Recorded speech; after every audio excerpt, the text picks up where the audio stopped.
అర్థమైందా? ఆయన శక్తి ఏంటో నాకు తెలుసు, తప్పకుండా స్వస్థపరుస్తాడు. అయితే ప్రతిదానికి ఆయన దగ్గరికి వెళ్ళి ఆయన్ని శోధిస్తా కూర్చోను. ఆకలికి అన్నం పెట్టాడు, దాహానికి నీళ్లు పెట్టాడు, రోగానికి ఔషధం పెట్టాడు. మూడింటిని వాడుకుంటా.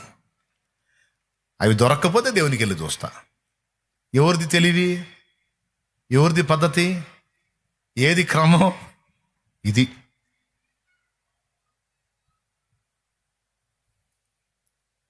హిజ్కియాకి జబ్బు వచ్చింది, రాచపుండు పుట్టింది, క్యాన్సర్ పుండు. దేవుడు స్వస్థపరచగలడు వాక్కు చేత. కానీ యెషయా వచ్చి ఏం చెప్పాడు? అంజూరు పడలు తీసుకొచ్చి హిజ్కియా కట్టమన్నాడు. అంజూరు పడ తీసుకొచ్చి ఆ గాయానికి వేసి కడితే గాయం తగ్గింది.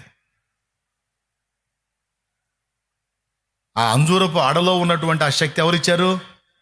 ఆ పుండును మాన్పించే శక్తి ఎవరు పెట్టారు? దానిలో మనిషి పెట్టాడా?